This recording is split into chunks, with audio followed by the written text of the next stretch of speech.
Yes, very interesting. Very interesting indeed. Oh, sorry. Sorry, I didn't see you there. Hello, ladies and gentlemen, boys and girls, cats and dogs. My name is Sham, Shaminako no Shamu, and I'm not a cat, I'm a human, and I'm the proprietor of Green Square Cafe here in Komae, Tokyo. Here it is. Lovely Komae, Tokyo. It's an eikaiwa cafe where you can sit back, relax, and get better at English by reading books upside down. Today we have a very special guest, which is why I'm on a video. So if you're watching on YouTube, yes, you can see me. Hello, this is me. I am real. If you're listening on SoundCloud, I'm not real. No, I am real. But you can't see the video. But of course, you can download the transcripts. How can I download the transcripts, Sham? That's a very good question. Thank you very much for asking. I will show you. Well, if you're on YouTube, I will show you. If you're on SoundCloud, you ain't going to see nothing, mate. You're not seeing anything.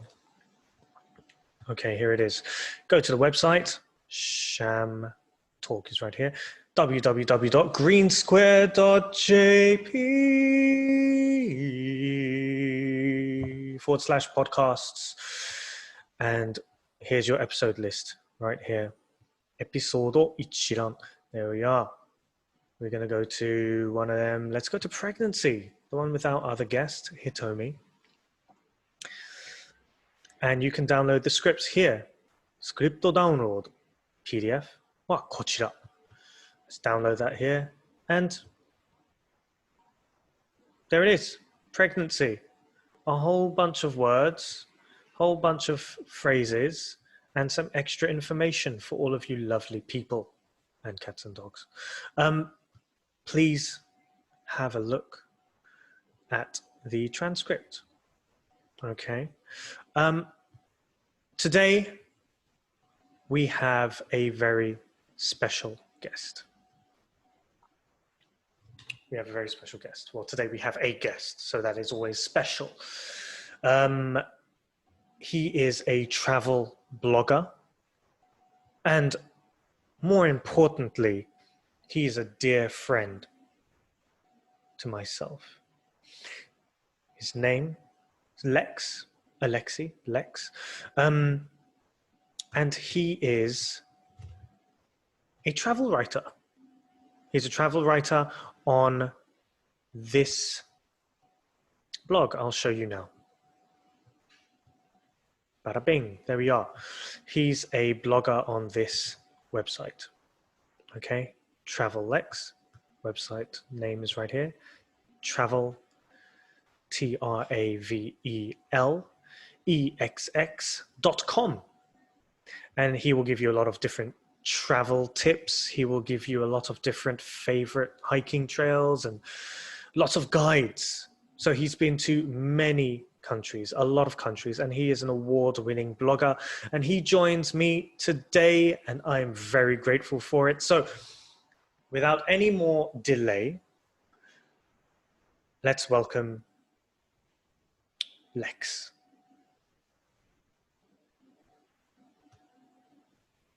Let's welcome Lexx. Nope. Let's welcome Lexx.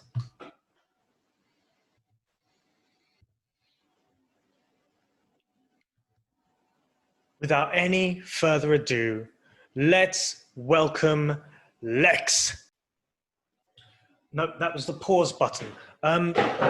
That wasn't the button I wanted at all. All right, without further ado, maybe this is the button. This is the button, isn't it? Let's welcome Lexx from travelex.com. Hello, konnichiwa. Oh, hello, Lexx, Travelex. What do you prefer to be known as? Lexx is absolutely fine. Lexx is the name of the website, but Alexi or Lexx is great. And now this is a point of contention between the two of us. This is a point which we argue about. The spelling of your name. So the spelling of my name is still up for debate. Because as you know, and I don't know if your listeners know, I was born in Russia, and because they use a Cyrillic alphabet, the way that my name is spelled in Cyrillic in Russian is different to how it was translated into English. However, the way that you think my name is translated into English is a third way of how it's actually translated. So it's just how I saw it on your passport, mate. That's all it is. On a passport, so. You'll be surprised as to how many ways my name is still misspelt through work emails, through marketing emails, and so on. People somehow still spell it wrong, even though they're taking it for me entering the. Oh, he's frozen. You froze a little bit there. From you entering your what? You know, when you enter your name on sort of websites, when you're buying stuff, they still somehow manage to misspell my name. How can they misspell it on a website that you've entered your name? It's probably because you spell your name wrong. But no, you spell it right. I spell it a different way to how everyone else spells it because I like to be different. So, Lexx, welcome to Sham Talk. I'm very, very happy that you, my dear friend, are here today. Without a baseball cap, this is an event unto itself. I don't think I've seen myself without a baseball cap in about 3 months. 3 months. That's a long... You sleep in that baseball cap? I take it off just before I go to bed, so I don't have a chance to look at myself in the mirror. This hair hasn't been cut since December 2019, which is the longest I have ever gone without a haircut. As our listeners know, I just uploaded this yesterday, so that's now we are in November 2023. So that's 4 years you haven't cut your hair. 4 years. Yeah, wow. That's 4 years. Fantastic. You know, look at that. All right, so I do have a few questions for you, but first I just want you to introduce yourself. So go ahead.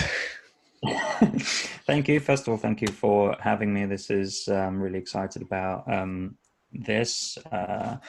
My name is Alexi. I am 34 years old and I live in London and the United Kingdom. I have lived here for about 22 years now. How time flies. I work for the government in my day job, which is my full-time job. But when I'm not working, I'm also a travel blogger at travelex.com, and I focus on writing about topics including active travel, city breaks, and just general travel around the world. I really am passionate about traveling, and it's something that, you know, I was excited about doing ever since I was a kid. And in the last 10 years, I have been able to finally travel more around the world and discover some incredible places, including with yourself. Yeah, well, yeah, we went to, well, you took me to, you invited me to, I declined, and then I had a bad business meeting at work, and then booked a ticket to go with you to Australia. That was the beginning of my travel bug, so thank you for that, for infecting me. Shouldn't use that term in this time, should I? Sometimes those spontaneous moments turn out to be the most significant.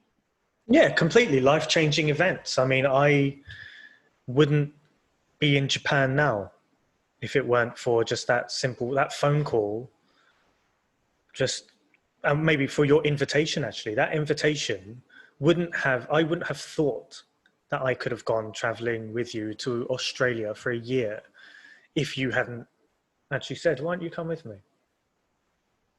Exactly. And that's the crazy thing. And then it's the whole chain of events that leads to other events in your life. It's like, as I said, you continuing to travel after leaving Australia, and then obviously meeting Hitomi and being in Japan and now having a child. So I'm going to take credit for your kid. Mate, I reckon you got Hitomi pregnant. Leo is your child. Hey, I told you I don't know how to use Zoom, so if that's something that's possible, that's something that's possible through Zoom. You can 21st century. There you go. The technology nowadays, it's crazy. They're moving so fast. You can get people pregnant through Zoom now. Yeah. That is something that I wanted to ask you about, not getting people pregnant, but I just wanted to ask you about traveling. Is it going on for you? Is it going on holiday, or is it traveling, or is it both? So it's a really interesting question, because I think for a lot of people, the difference between the two might come down to things like the length of time that you spend in another place, in another country. So a lot of people would consider holiday to be something which is a little bit of a shorter trip, and also something which is more relaxing, including activities that you may associate with sort of shorter trips. So, lying around by the pool, or maybe sort of enjoying the beach and water sports and so on. Okay. Whereas traveling is considered by many to be a longer trip, which allows you to discover more of a particular destination, and something that allows you to get more under the skin of a place.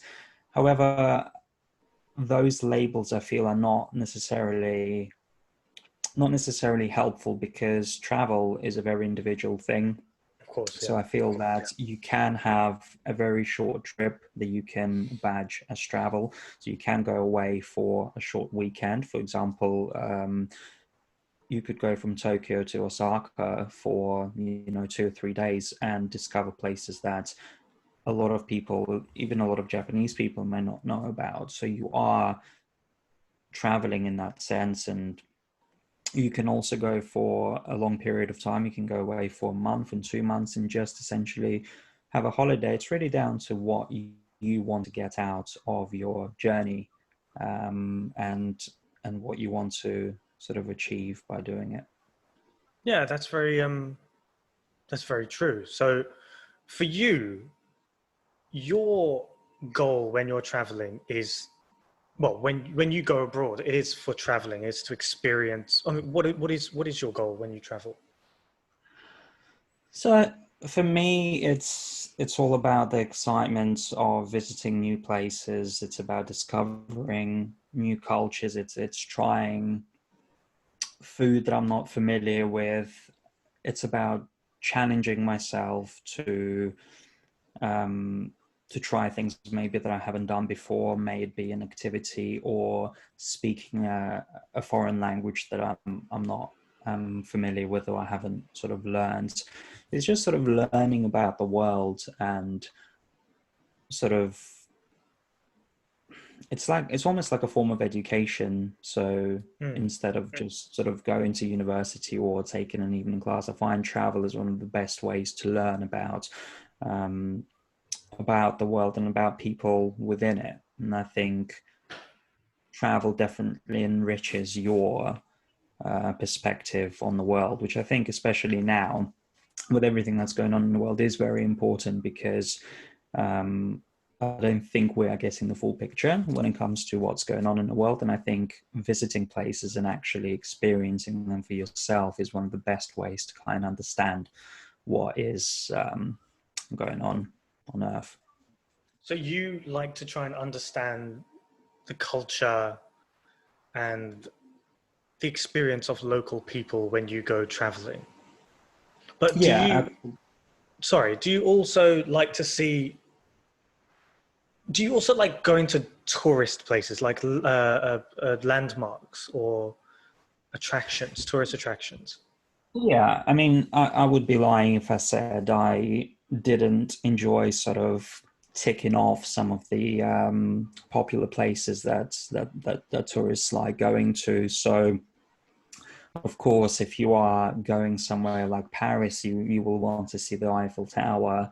If you are in New York, you would probably want to see the Statue of Liberty. But I guess it's just helpful to think about sort of alternative things that you can do in a destination when you're visiting it, because those places are not defined by those landmarks. Obviously, they're popular for a reason, and many of them have absolutely fascinating history behind them. But I think it's important to sort of take a step back and sort of try and go to places where you have an opportunity to meet locals and to have those interactions, which will allow you to understand the place better. Because, for example, if I go to Tokyo and go to the Tokyo Sky Tree, it's unlikely that I will have that authentic experience where I'll be able to sort of really understand Tokyo as a city. For that, I would need to think a little bit differently about where I go and what I do to have that more authentic local experience. Okay, so like if you do come to Tokyo again, I mean, you've been to Tokyo already, but like if you do come to Tokyo again, where would you like to visit in order to experience the culture a little bit deeper? So I do firmly believe that experiencing,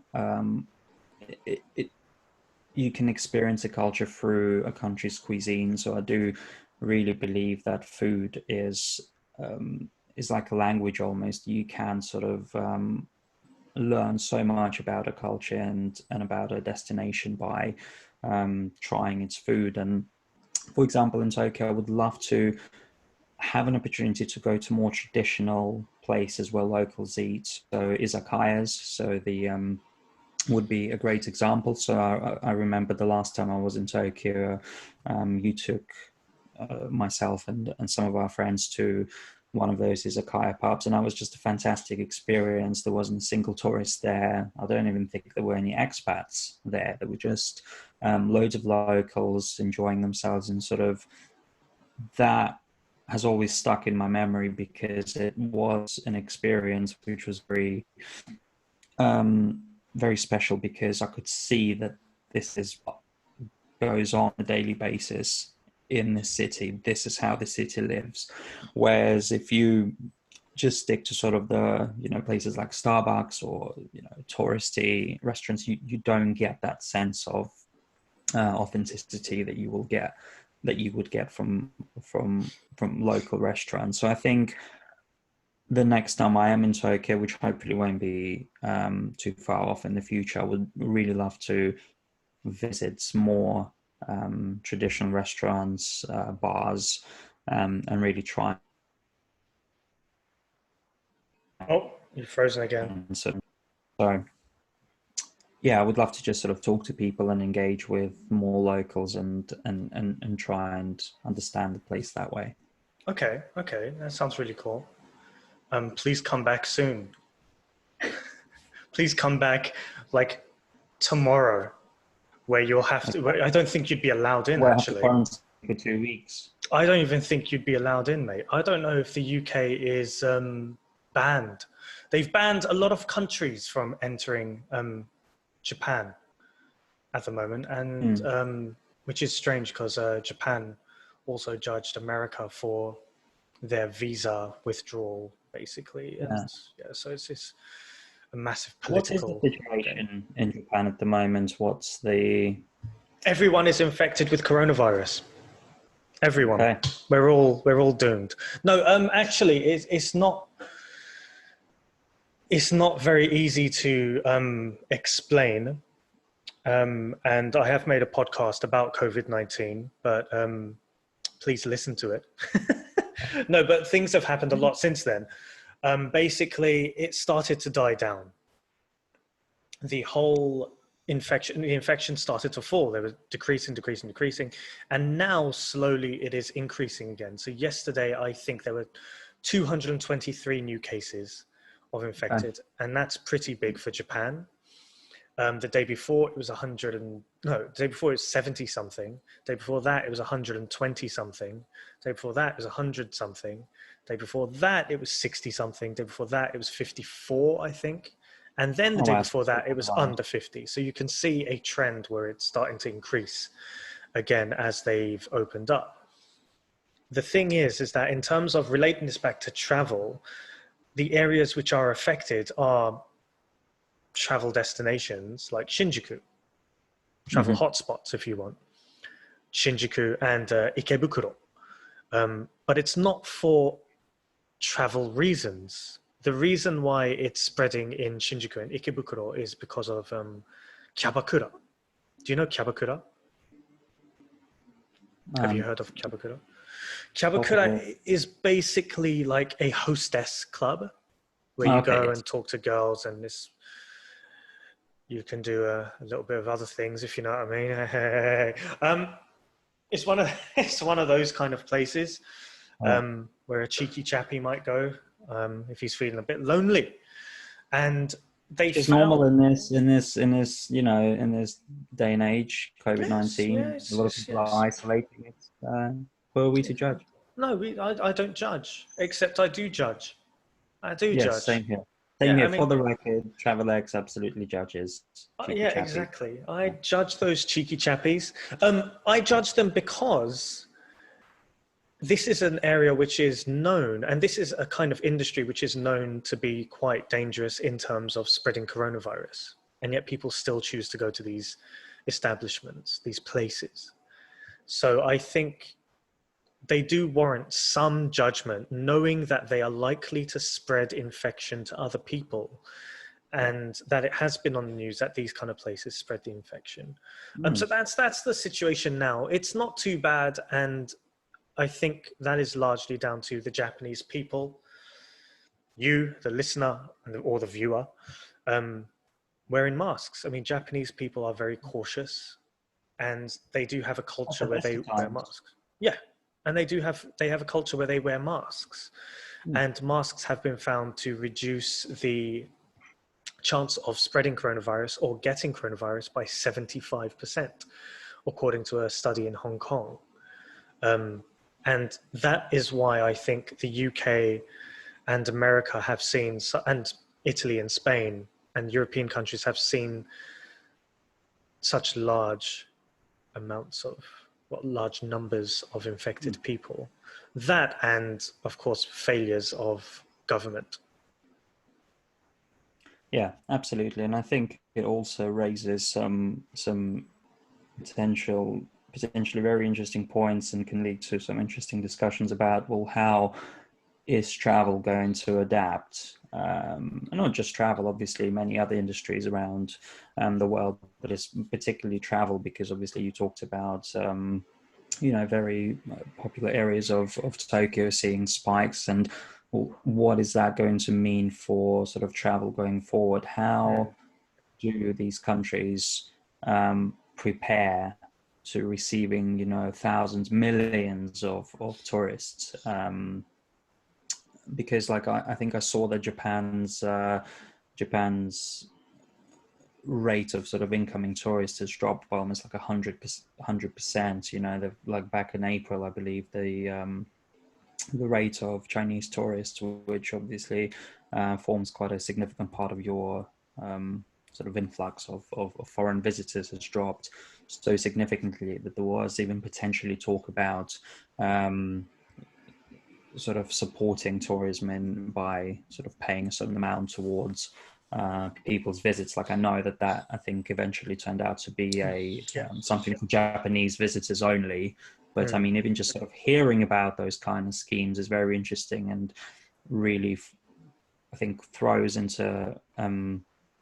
it into perspective just how important tourism is for countries. Yeah, for Japan, it's important, but I don't think it's their bread and butter. It's not the most important thing. It's not their bread and butter. It's not terribly important, seeing as they have a lot of manufacturing. They manufacture a lot of electronic products. They have the automotive industry, cameras. they have a lot of different areas of expertise and a lot of global companies. But it is fairly important for the Japanese economy to have more international people. And I think especially with the Olympics coming up in 2021, I think that's something that the government will definitely need to consider very carefully, because that's such a major international event, and sort of managing visitors and managing sort of policies around people and, you know, world-class athletes coming to Japan is going to be very important. Yeah, I mean, in terms of the Japanese government's preparations for such a massive influx of tourists and visitors from other countries, it's going to be very interesting. It's going to be very interesting to see what happens. But let me ask you some more questions about traveling in terms of something that doesn't make me feel very angry. Like this coronavirus situation just makes me want to punch my screen. That was one dry hand. Look how dry my hands are, man. Jeez, I need to turn off the air conditioning. That Nivea moisturizer. Yeah, I don't think they have Nivea in Japan. Why do I even want to come to this country? There you go. There's no Nivea. I don't know. What advice can you give to people who would like to, what's this question? Who would like to meet new people when they travel? I remember like traveling with you, you are just like a social beast, like a social machine. And I am kind of the opposite. I'm not big on meeting so many new people unless I'm in a certain mood. Whereas you are always really, really social and friendly and easy. You make friends very easily. So what advice can you give to people who want to meet other people when they travel? How can they do that? So I think for me, I do believe that sort of sharing the travel experience with other people is one of the things that makes it so special. I think solo travel is something that I'm very, very fond of. Like I love traveling by myself, but that doesn't mean that you are always alone.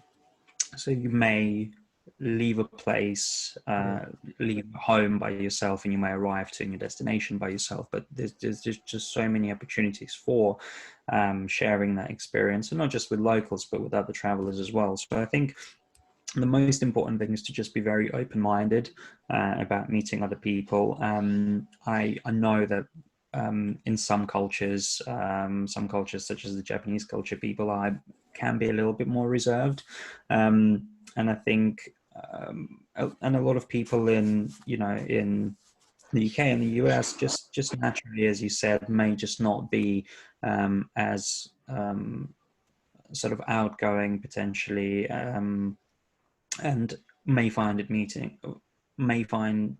meeting other people a bit more difficult. But I think one thing to remember really is be open-minded, try and be approachable. So being approachable is something that I think is very important as well. For example, if you are by yourself and you check into a hotel or a hostel, guest house, wherever you are, and you have your headphones on and you're reading a book and you look like you are sort of comfortable in your own space, it's obviously unlikely that somebody is going to come over to you and sort of tap you on the shoulder and start a conversation.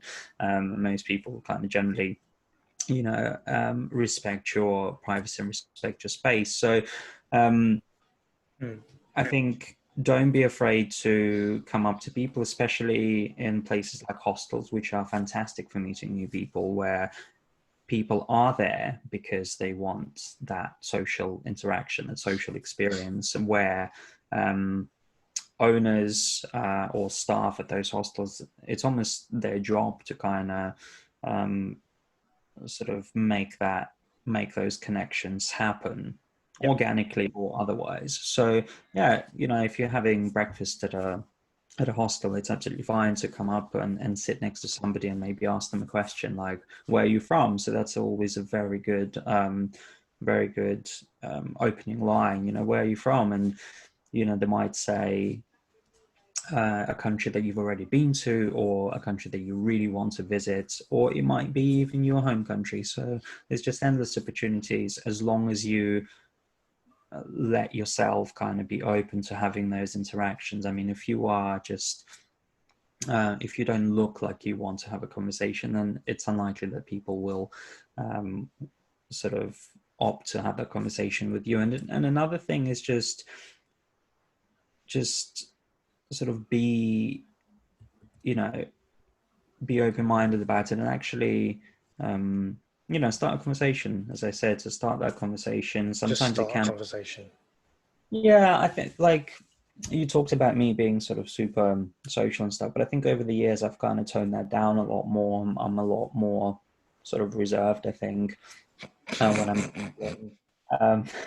Really? No, it's I think as you get older, in And a as your way, hair gets longer. your hair gets longer, you get older, and you're just like, well, who want to talk to an old man like me? I do. No, but you obviously you get to understand what kind of people you enjoy being around, and I think you also start sort of understanding what it is you want to get out of each trip. So there are trips where I'm completely comfortable in like my own little bubble and my own little space, but I think I do always make an effort to, you know, at least have some conversations with people who are also travelers, because it's such a good way of finding out more about, you know, the things that they've done, their experiences. Like, there might be, you know, if I was to meet you in a hostel in Tokyo, and you've already been there for a little while, you could tell me about this incredible restaurant or an incredible temple that I can go to that I may not have read about in any guidebook. So yeah, I think that there's so many benefits of sort of having that mindset. That does lead me to another question, which for the viewers, we have prepared a few questions, and you haven't had a chance to look at some questions. This one is a question which you haven't prepared for. Hostels. I mean, a lot of Japanese people, in my mind, they don't tend to spend their times in hostels. They prefer to go on holidays in hotels. They prefer to spend their time in hotels. Furthermore, they prefer to book their holidays, book their vacations via travel agents, travel agencies, travel agents. First, what do you think about travel agents? How do you book your flights? Do you book them from travel agents? Do you have like an itinerary which is carved out for you? Do you have something which is already planned for you? Or do you prefer to just take it day by day and see what happens? I tend not to use travel agents. I can't actually think of an occasion where I've used a dedicated travel agent to actually plan an itinerary for me. Why is that? I quite like the freedom, I think, of carving my own path and deciding and having that flexibility of being able to choose the places I go to, the places I stay, places I eat. And I think I just enjoy, I get very excited about the process of researching a trip. So, for example, what I tend to do is I will tend to book my flights first. So I will tend to do that myself, either directly with an airline, or I guess you can call them an agent if it's a third-party company that sells flights. But I mean, I don't have any direct interactions with them other than sort of going on their website or a comparison website. So after booking that flight, because I think that's obviously the most important thing that gets you there, I love that next step of researching things that I can do in a destination, or looking at reviews or photos of beautiful places to stay and landscape shots and so on. And I just think when you are looking at travel agencies, for example, at least in this country, and I know that that can obviously vary from country to country, you're almost at the mercy of that one person that you're sitting in front of in the travel agency or talking to on the phone, and you are sort of at the mercy of their interests in a way, and kind of some of the influences that they're bringing to the table. So you remember some of the travel agencies, like SDA Travel, even in Australia, when you have like a row of a few different people, and me landing in front of one person could lead to a completely different experience than if I sat down next to, somebody else, a meter away from me. I like to have a little bit more control, I guess, or around kind of how I structure my trips. Yeah. Not saying that there isn't a place for travel agents, and I think they do take out a lot of stress out of booking a trip, and a lot of people don't have either the time or the sufficient sort of knowledge or confidence around researching their own adventure. But I do think that once you give yourself an opportunity to plan a trip, I do find it a lot more satisfying. Okay, yeah, that's I agree with that. I think for me, travel agents are essentially, they are a relic of the past. This is my opinion. I think they're a relic of the past. They are very old, and I think in a time where we have Zoom and we have everything instant and everything is online, and you can do things on your phone so easily, and with apps like Skyscanner or Cheap Flights on Android, it's really easy to book flights. Very, very easy. But in terms now of accommodation, where you want to stay, when you go places, you did mention hostels.